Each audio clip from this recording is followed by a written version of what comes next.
یہ گندی گندی ویڈیوز بن رہی ہیں, آڈیوز آ رہی ہیں, اس کی انکوائری کریں. تو یہ بات کرے گی, بات آئے گی وہاں پہ, جو مخالف وکیل ہوگا وہ کہے گا جناب جی عمران خان صاحب تو خود کہتے تھے کہ ایجنسیز کو حق حاصل ہے کہ وہ پرائم منسٹر کی ٹیپ کریں. حامد میر صاحب, یہ پولیٹیکل ایشو میں نہیں سمجھتا ایک پولیٹیکل ایشو ہے اور بڑا سیریسلی لینا چاہیے. پاکستان ایک نیوکلیر ملک ہے اور یہ نیشنل سیکیورٹی کا مسئلہ ہے, یہ ایک سیکیور لائن ہے. کنٹینٹ سیکنڈری چیز ہے. سب سے پہلے اس کا پتہ لگانا چاہیے کہ یہ لیکس کس نے کیے اور یہ کس طرح ہوئی ہے, کیونکہ کوئی جگہ پر ایسے ہیں کہ عمران خان صاحب بنگالہ میں, وہاں کی بھی لیکس ہے, یہ آرمی ہاؤس میں وہاں کی بھی لیکس آئی ہے, اس میں جو جتنی بھی ڈیٹیل میں آئی ہے. لیکن اس پہ سپریم کورٹ اگر جاتے ہیں اور جانا چاہیے تو سپریم کورٹ کو ایک کمیشن بنانا چاہیے. اور پہلی مثال اس کی موجود ہے, سپریم کورٹ نے میمو گیٹ پہ کمیشن اس لیے بنایا تھا کہ نیشنل سیکیورٹی کو تھریٹ ہوا تھا. انہوں نے کہا نیشنل انٹرسٹ کے خلاف ہے, اور چاروں صوبوں کے سے 3 چیف جسٹسز کو لیا گیا اور انہوں نے کہا ویڈیو لنک کے ذریعے سے جہاں جہاں سے آپ چاہے آپ رپورٹ ہمیں سبمٹ کر لیں اور وہ ان کیمرہ پروسیڈنگ کرے, بٹ آپ ضرور سبمٹ کریں. اس پہ ضرور انکوائری ہونی چاہیے کہ یہ کس نے کیا ہے اور یہ کون سی ایجنسی بیچ میں انوالی. اور یہ جو پھر جس طرح پہلے قطری ہتھیار کرتے تھے, اب آئے دن ایک نہ ایک ویڈیو لیک سے. اچھا آپ کچھ کہنا چاہ رہے ہیں؟ میں یہ کہنا چاہ رہا ہوں کہ دیکھیے یہ جو آڈیو لیک یہ سارا ہے نا, ایک تو بات یہ ہے کہ یہ جو سمارٹ فونز ہیں نا آج کل, یہ چلتا پھرتا بگنگ ڈیوائس ہے, تو کوئی بھی محفوظ نہیں ہے اور ہر جگہ لیکن یہ کیبنٹ کی میٹنگ میں نہیں ہونا چاہیے. جی نہیں ہونا چاہیے. لوگ اس کو اگر پی ایم ہاؤس میں, جی پی ایم ہاؤس میں لے کے جاتے تھے.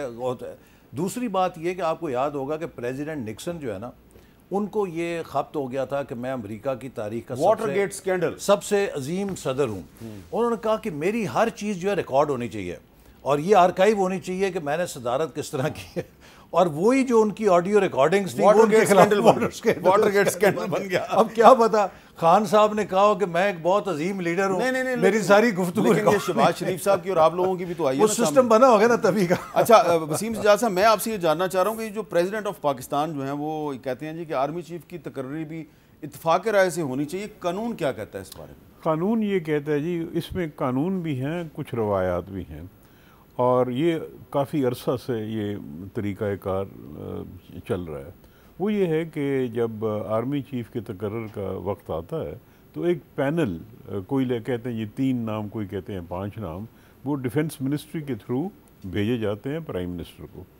پرائم منسٹر اکثر جو سابقہ جو موجودہ یعنی اس وقت جو چیف آف آرمی اسٹاف ہوتے ہیں ان سے مشورہ بھی کرتے ہیں.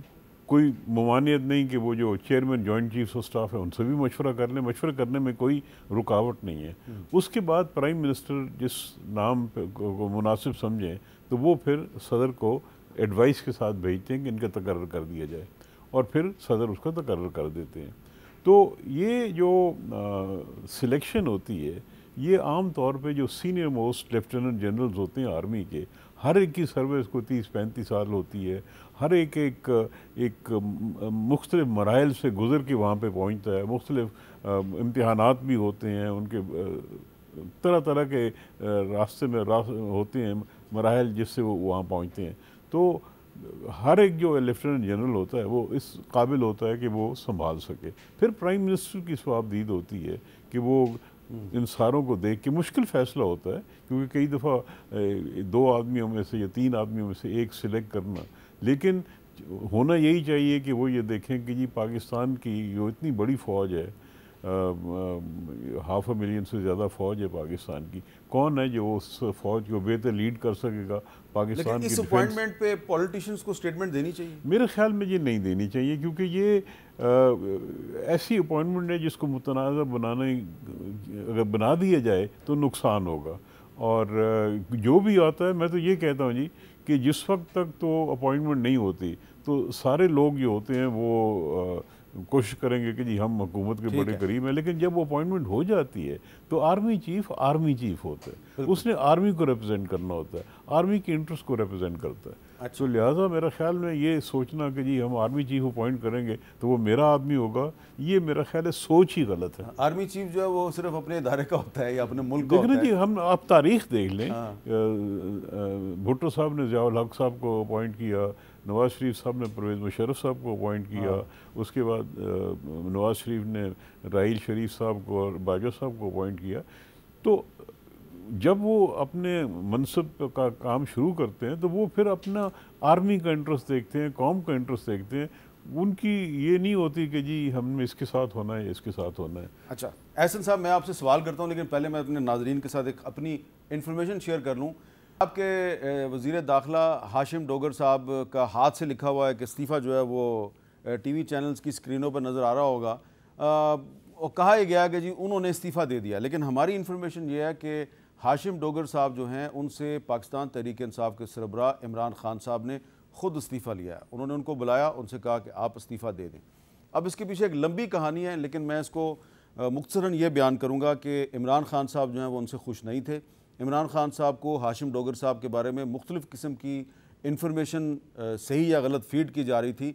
ایک اس میں ان پر چارج شیٹ میں ایک الزام یہ بھی تھا کہ یہ آئی ایس آئی کے سابق سربراہ اور اس وقت ایک سرونگ لیفٹیننٹ جنرل ہیں عاصم منیر صاحب، یہ ان کی یونٹ سے ان کا تعلق ہے اور یہ ان کو ابھی بھی ملتے جلتے ہیں، تو یہ بھی ایک ان پہ الزام لگایا جا رہا تھا۔ دوسرا یہ کہ جی یہ کنٹینر جو اسلام آباد لائے گئے ہیں یہ پنجاب سے بھی لائے گئے ہیں اور ان کو روکنے میں کوئی کردار ادا نہیں کیا ہاشم ڈوگر صاحب نے، اور کچھ اور بھی بہت سے معاملات تھے کہ ہاشم ڈوگر صاحب یہ کہہ رہے تھے کہ پنجاب گورنمنٹ جو ہے وہ لانگ مارچ جو اسلام آباد کی طرف ہونے والا ہے تو اس میں وہ خود شامل نہیں ہوگی، لیکن وہ اس لانگ مارچ کو سیکورٹی ضرور فراہم کرے گی، جیسے کہ پہلے مولانا فضل الرحمان کا لانگ مارچ تھا تو اس کو بھی سیکورٹی فراہم کی گئی تھی۔ بلاول صاحب جب لانگ مارچ لے کے اسلام آباد کی طرف آ رہے تھے تو اس کو بھی سیکورٹی پوائنٹ آف ویو سے تھوڑا سا اس کو سیکیور کیا گیا تھا، تو اس پر اختلاف ہو گیا اور ان سے استعفیٰ لے لیا گیا۔ اب احسن اقبال صاحب، میرا سوال آپ سے مختلف ہے، یہ فیڈرل گورنمنٹ جو ہے یہ بائی الیکشن سے کیوں بھاگ رہی تھی؟ کہ آپ کو پہلے ہی پتا ہے کہ عمران خان صاحب جو ہے وہ سارے حلقوں سے الیکشن لڑ رہے ہیں اور جیت جائے گا؟ ایسی کوئی بات نہیں ہے۔ دیکھیے اصل وجہ یہ ہے کہ جیسے آپ نے ابھی خود ہی کہا کہ عمران خان صاحب اس وقت بہت ڈیسپریٹ ہوئے ہیں اور وہ چاہتے ہیں کہ جو ان کی انکوائریز ہیں، جو ان کا احتساب ہے، اس عمل کو وہ کسی طرح بلاک کریں، سیبوٹاج کریں، اور اگر وہ کیپٹل کی طرف آتے ہیں، پاکستان کا کیپٹل جو ہے وہ پاکستان کی ریاست اور وفاق کی علامت ہے، یہاں پہ تمام سٹیٹ انسٹیٹیوشنز ہیں، یہاں پہ آپ کی پارلیمنٹ ہے، یہاں پہ سپریم کورٹ ہے، یہاں پہ ساری ڈپلومیٹک آپ کے مشنز ہیں، یہاں پہ ایوان صدر ہے، ایوان وزیر اعظم ہے، تو خدا نہ خواستہ اگر کسی قسم کا کیپٹل کے اوپر رن ڈاؤن ہوتا ہے تو آپ اندازہ کیجئے کہ پاکستان ایک نیوکلیئر سٹیٹ ہے، کوئی عام ریاست نہیں ہے، اس کا کیا امیج دنیا کے اندر جائے گا۔ جب فیض آباد کا جب دھرنا ہوا تھا 2017-18 میں، تو مجھے یاد ہے کہ اس کے بعد یہاں پہ جو مشنز تھے انہوں نے جو ڈسپیچز بھیجے تو اسی کے نتیجے میں کچھ عرصے بعد ہمیں وائٹ سے ڈاؤن گریڈ کر دیا گیا تھا فیٹف کے اندر۔ تو ہمارے لیے بڑا ضروری ہے کہ ہم دنیا کو یہ میسج دیں کہ پاکستان کے اندر کوئی لشکر کشی کر کے، کوئی جتھے بازی کر کے ریاست کو نہ یرغمال بنا سکتا ہے، نہ ٹیک اوور کر سکتا ہے۔ تو اس کے لیے وفاقی حکومت کی مجبوری ہے۔ جب پنجاب حکومت نے کہا کہ وہ یہاں پر پولیس کو نہیں دے سکتی جب ریکوزیشن کی گئی، تو جو بھی اس کے پاس اپریٹس ہے سیکیورٹی کا اس سب کو وہ مجمع کرے، اور اس حوالے سے، اس خدشات کے حوالے سے کہ جو رینجرز ہیں وہ بھی انٹیریئر منسٹر کے ماتحت ہیں، رینجرز کی بھی ڈیوٹی ہوتی ہے الیکشن میں، تو یہ ایک انتظامی ان کی لیکن اس میں جو سندھ گورنمنٹ کا پوائنٹ آف ویو تھا، سندھ گورنمنٹ نے کہا جی کہ سندھ میں سیلاب آئے ہوئے ہمارے پاس پولیس نہیں ہے، لیکن آپ کا لانگ مارچ روکنے کے لیے سندھ پولیس نے 1000 جوان جو ہیں وہ اسلام آباد بھیج دیے ہیں، تو اس سے کنٹراڈکشن تو آ گئی۔ تو الیکشن کمیشن نے جو بھی فیصلہ کیا ہے وہ سوچ سمجھ کے کیا ہوگا۔ ایک وقفہ لیتے ہیں، وقفے کے بعد ہم بات کریں گے کہ جو تحریک انصاف کی قیادت ہے اس کو اسلام آباد کی زیادہ فکر کرنی چاہیے یا سوات کی۔ وقفے کے بعد دوبارہ ملتے ہیں۔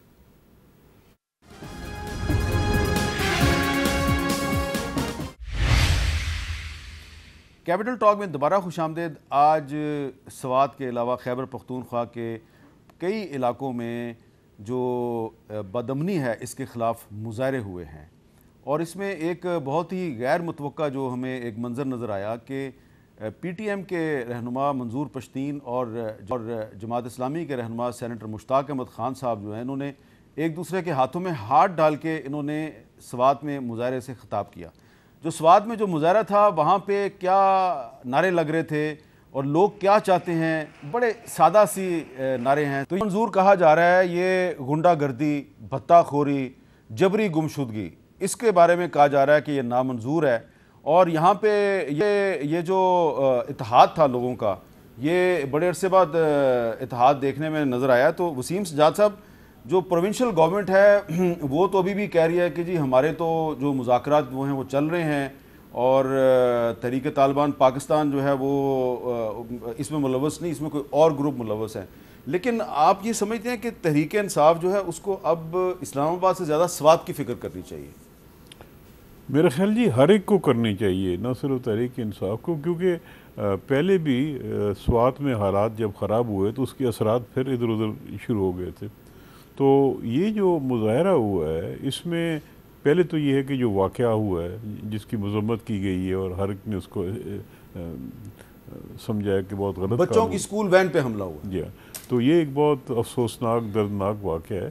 لیکن یہ جو اتنا بڑا مظاہرہ ہوا ہے یہ بھی ایک بہت اچھی ڈیولپمنٹ ہے سوات کے حوالے سے بھی، پاکستان کے حوالے سے بھی. اس کا مطلب یہ ہے کہ جو مقامی لوگ ہیں انہوں نے اپنے جذبات کا اظہار کیا ہے کہ ہم اس کے خلاف ہیں، دہشت گردی کے خلاف ہیں، گمشدگی کے خلاف ہیں. اور یہ ایک وہاں پہ جو لابی ڈیولپ ہوئی ہے یہ میرے خیال میں وہاں کے امن امان کے لیے، حالات کے لیے ایک اچھا ثابت ہوگا، ایک اچھا قدم ہوگا، جس کے بعد میرے خیال میں جو دوسری فورسز ہیں ان کے لیے ایک رکاوٹ ثابت ہوگا. تو یہ جو لوکل پریشرز ہوتے ہیں یہ زیادہ اثر انداز ہوتے ہیں بنسبت کہ حکومتی کوئی اقدامات کیے جائیں.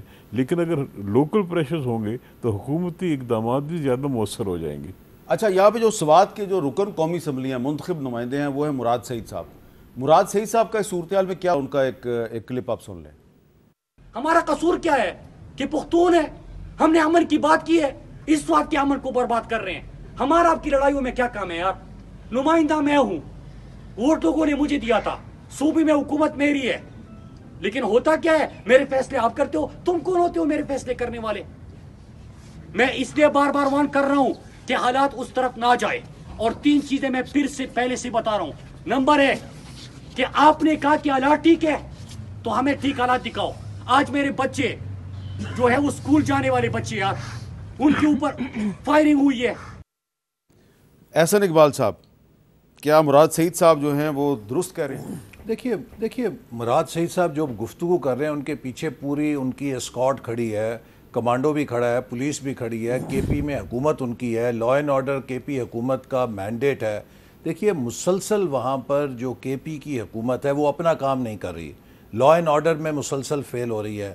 اب وہ آ کے کسی کو بلیم کرنا چاہیں تو اس میں تو میرا نہیں خیال کہ وہ اس سے ذمہ داری سے بری و ذمہ ہو سکتے ہیں. دوسری بات یہ ہے کہ دیکھیے یہ جو واقعہ ہے سوات کا جو اسکول وین پہ حملہ، میرا خیال ہے یہ علامتی طور پہ ویسا ہی واقعہ ہے جیسے آرمی پبلک اسکول پہ جب حملہ ہوا تھا اس نے پورے ملک کو یکجا کر دیا تھا.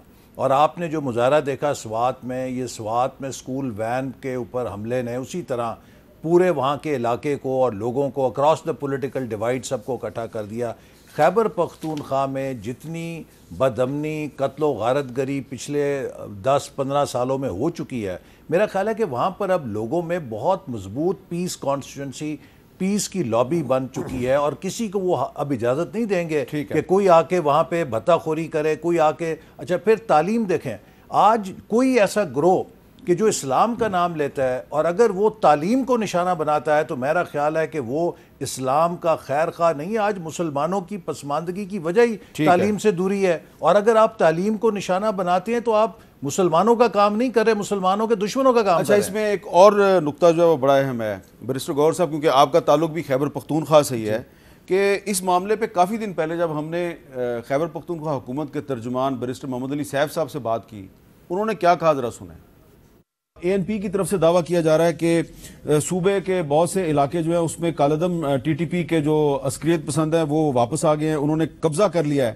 اس پہ آپ بطور حکومت خیبر پختونخوا کے ترجمان کے کیا کہیں گے؟ اس بات سے تو میں قطعی اختلاف کروں گا کہ ٹی ٹی پی کے جن لوگوں کے ساتھ ہماری بات چیت چل رہی ہے وہ ان کی سنجیدگی کا اس بات سے اندازہ لگایا جا سکتا ہے کہ وہ انہوں نے یہ کانفیڈنس بلڈنگ میجر کے طور پہ، ایک اعتماد سازی کے طور پر یہ کمٹ کیا ہے کہ جب بھی وہ کوئی کارروائی کریں گے تو اس کو وہ باقاعدہ اون کریں گے، اور اگر وہ کوئی کارروائی نہیں کریں گے لیکن وہ ان سے منسوخ کی جائے گی تو وہ اس کو ڈس اون کریں گے.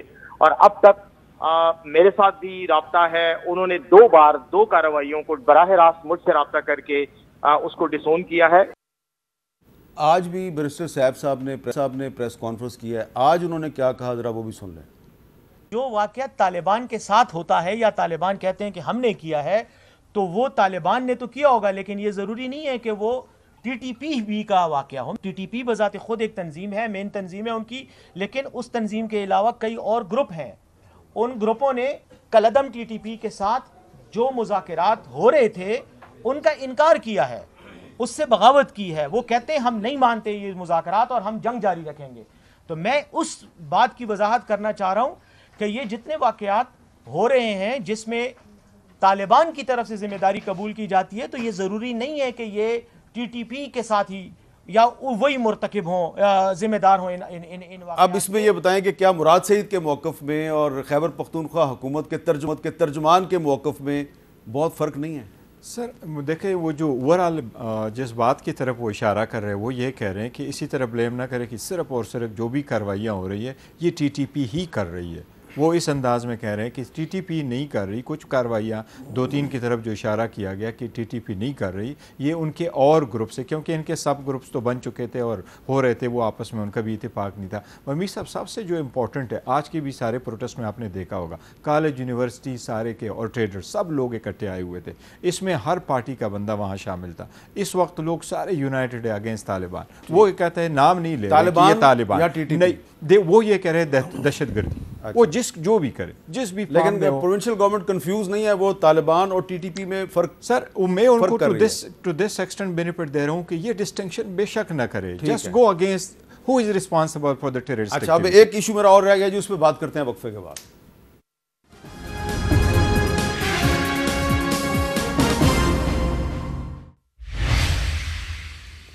کیپٹل ٹاک میں دوبارہ خوش آمدید. اس وقت پاکستان کی سیاست میں ایسے بہت سے سوالات ہیں جس کا بہت سے لوگ جواب ڈھونڈنے کی کوشش کر رہے ہیں, اور اس میں ظاہری بات ہے جو قانونی اور آئینی سوالات ہیں اس کا جواب میں تو وسیم سجاد صاحب سے جاننے کی کوشش کروں گا. وسیم سجاد صاحب, یہ اچانک کچھ سٹیٹمنٹس آئی ہیں اور وہ سٹیٹمنٹس میں ان میں بڑی مماثلت نظر آ رہی ہے. چیف جسٹس آف پاکستان بھی کہہ رہے ہیں کہ جو 62(1)(f) ہے تاحیات نااہلی کا قانون, یہ ڈریکونین لا ہے. نواز شریف صاحب بھی کہہ رہے ہیں یہ ایک سیاہ قانون ہے. یہ قانون ختم کیسے ہو سکتا ہے؟ دیکھیں جی, پہلے تو یہ کہ یہ قانون آیا کیسے.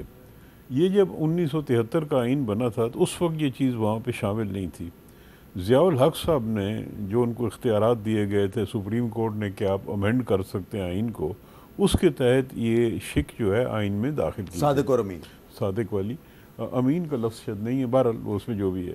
تو اس کے بعد یہ سپریم کورٹ میں معاملہ آیا کہ اگر کوئی ایسا فیل کرتا ہے جو اس شک کے دائرے کے اندر آتا ہے تو کیا اس کی ڈسکوالیفیکیشن فار لائف ہوگی, یا جس طرح دیگر چیزیں آئین میں لکھی ہوئی ہیں, کیونکہ بہت سی چیزیں ایسی ہیں جہاں پہ اس کو اگر سزا ہو جائے تو وہ 5 سال کے لیے ہوتی ہے, یعنی سزا کے بعد 5 سال کے بعد ختم ہو جاتی ہے.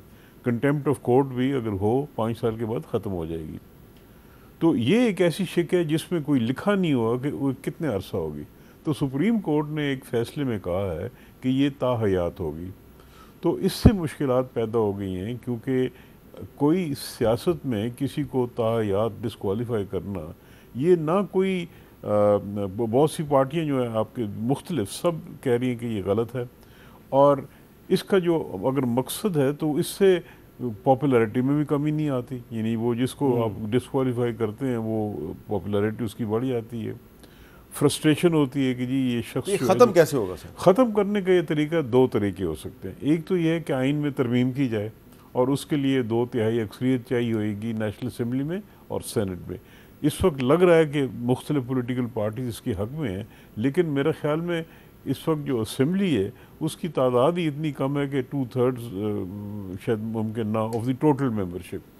دوسرا طریقہ یہ ہے کہ سپریم کورٹ خود کسی کیس میں اس کو ریویو کرے.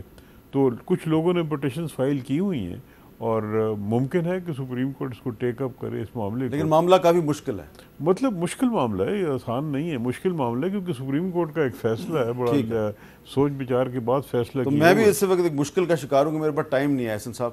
لیکن ایک چیز میں کروں کہ ابھی ہم جو پہلے سوات کی بات کر رہے تھے نا, یہ بات بھی ناظرین کو بتائیں کہ وزیر اعلیٰ کا تعلق بھی کے پی میں سوات سے ہے. 2 ماہ سے وہ وہاں نہیں گئے. امن کمیٹی کے سربراہ کی فاتحہ کے لیے نہیں جا سکے، صرف امیر مقام وہاں جا سکے۔ ٹھیک ہے، بہت بہت شکریہ، مجھے دیجیے جواب۔